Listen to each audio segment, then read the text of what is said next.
Hi everyone, and welcome to BDO's Housing Sector Update for June 25. This is a series of updates which I'm going to lead on to do on a quarterly basis, which effectively review what's going on in the sector, but look at it from a perspective of how it impacts on your organisation. This is very much focused for audit chairs and board members.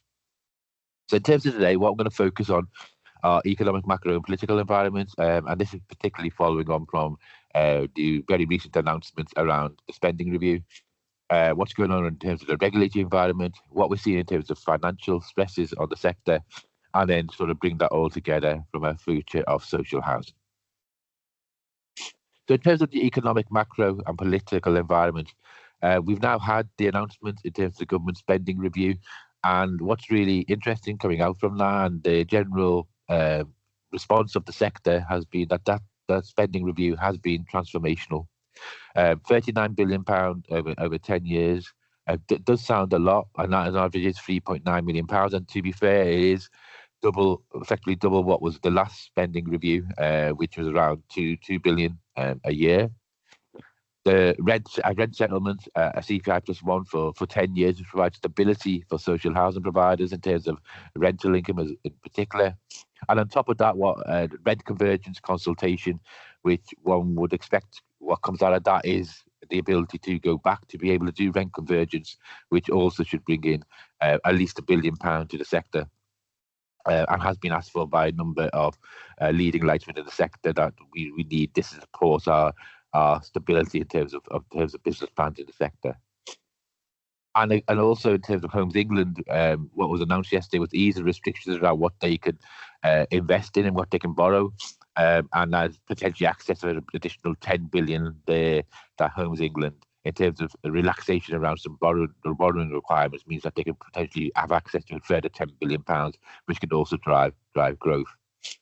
What that all means is that the government appears to have delivered on its promises in terms of providing additional funding to the sector. And really now it's up to the sector to sort of deliver on that. But there's still that massive challenge around the government's overall target by the end of this term of 1.5 million properties. And actually, will this funding meet that? And particularly from the element of social that's required, but also does the sector actually have the capacity to build what it needs to build in terms of support that overall target? The more general stuff is still there. The more general issues for the sector, that's stock quality in social housing sectors, particularly around health and safety, particularly around the issues around mould, for example, and they're still making headlines and still impacting the sector in terms and impacting on the reputation of the sector. And that's something that the sector really needs to get right and keep working at, because that reputational piece is so important. And in terms of the assets, that's not the only challenge. You've got potential significant challenges around retrofit in the future. Obviously, what I've just talked about in terms of Awab's law being implemented and having to deal with the issues around that. But what organisations need to really look at is in terms of social housing providers have significant amount of data, and the quality of that data is not always easy to assess. And what we're seeing actually in terms of across not just social housing, but across all sectors, is the increasing use of AI to help impact in terms of assessing the quality and be able to use the data in a better way, which can support this overall piece around understanding your assets and understanding the quality of your assets. That piece around the landlord really understanding their assets is incredibly important.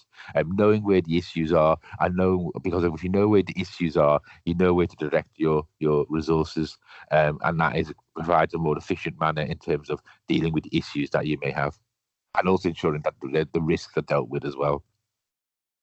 But off the back of all this, it does come back down to, for social housing providers, what is a decent home? The decent home standards have been around for over 20 years now. There is a consultation ongoing around decent homes and around what that actually is and what is fit for purpose for social housing in terms of building a home, and actually the homes that you own. What does a decent home actually entail, and that's something that the providers need to think about as well.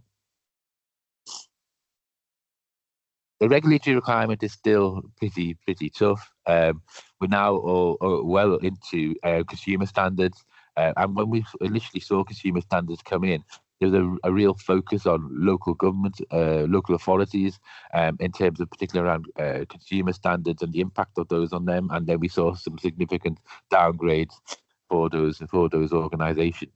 What we're now seeing is actually that's a bit more spread evenly across regulatory providers and local authorities. So where we are seeing downgrades, it's not necessarily just local authorities. So some social housing providers have had challenges around meeting the requirements around the consumer standards. And what's interesting is that if you do get a C3 or C4, it appears that the way the regulators are looking at this is that actually that means your governance is not up to standard either. So you are being downgraded on governance as well to G3 or G4, where that's actually always necessarily acceptable. I'm not sure. So sometimes, if you're an organisation that have reported an issue, that's because you have good governance in place, you have governance, you have the second line, the third line of defence in place, and you're able to report that. Potentially, you could still be downgraded even though you've self-referred on governance as well as the consumer standard itself.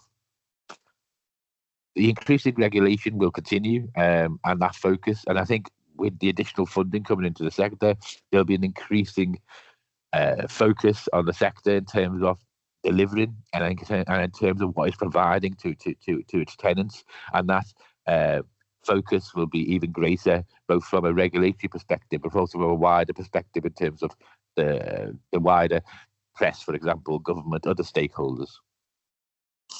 I've got qualifications on the slide. I think that's more around the original white paper that talked about housing sector and people needing qualifications within housing teams. That's sort of fallen away a little bit in terms of actions around that, and hasn't. But it's still a potential issue for additional requirements for providers. Supported housing consultations out there.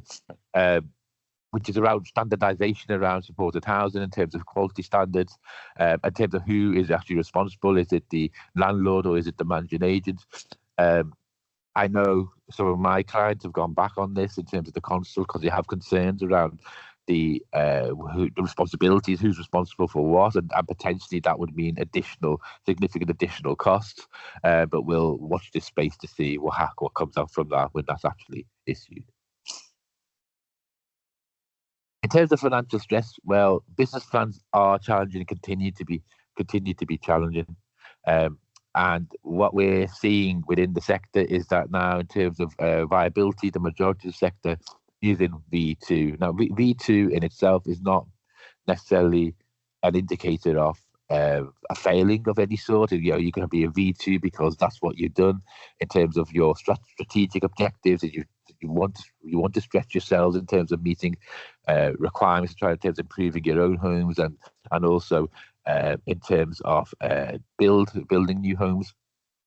And still, V1, V2 is still the regulator still sees them as acceptable. But obviously, from a board perspective, if you're a V2, you're one step closer to a V3, and a V3 is non-compliant.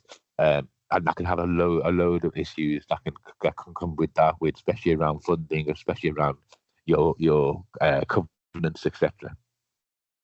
What's interesting though is that the same sort of doesn't apply on governance. On governance, G1 is the benchmark. That's you need to be a G1. G2, you're still compliant, but that's not where the regulator wants you to be. The regulator wants you to be a G1. So they're really, really clear about that.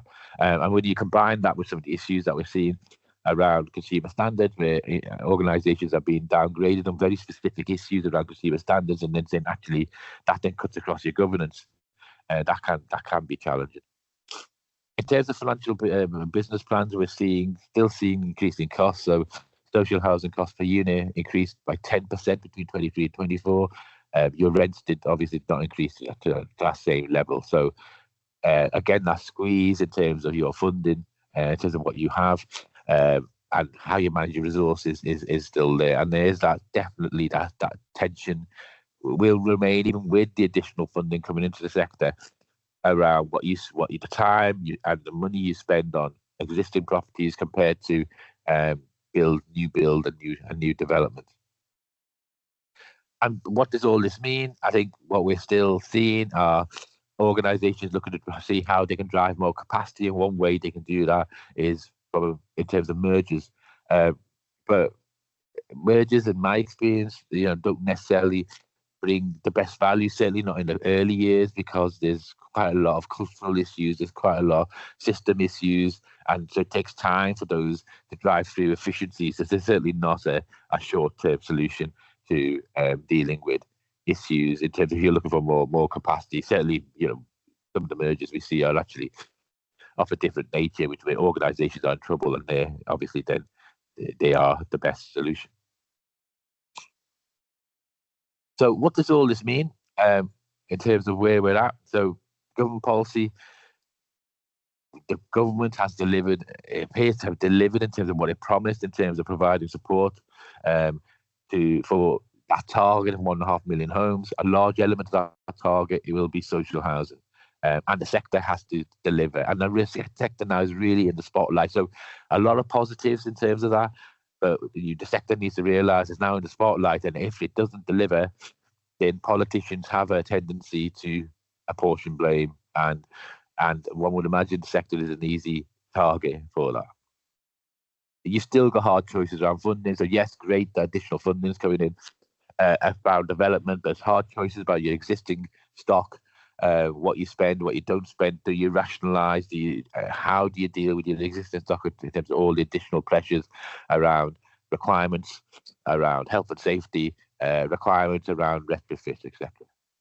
I think what this means, there'll be even ever increasing focus on value for money within your in terms of what you're driving from the regulator. One of the things that I did touch upon in my presentation was competition, and what we are seeing is not just the traditional sort of competition from normal house builders, but also the for-profits coming into the sector, bringing in different types of funding streams into the sector, and we've seen, for example, LNG use their funds that they have in terms of building new properties, in terms of getting grants and building new properties. We've also seen in the recent past, Lloyd's, for example, set up a for-profit, getting people from the sector and bringing them in, setting that up. So you're going to be increasing competition in terms of development. And interestingly, with those for-profits, it is that focus on return as well. And that'll be interesting to see how that pans out. I think the other bit around this is some discussion around other funding coming in, more short-term funding. But the issue with short-term funding is that social housing isn't about the short term; it's about the long term. So in that short term, 5-year funding or 10-year funding, and where it's, for example, from a private equity sort of basis, then does that really work for the sector? And I think that'll be interesting to see how that pans out and how that model works if it does come in.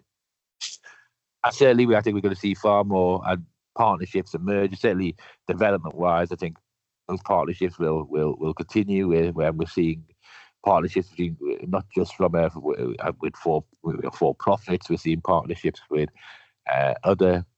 Still with developers, with councils, in terms of building new homes. I think that's what needs to be done to get to try and meet that significant target.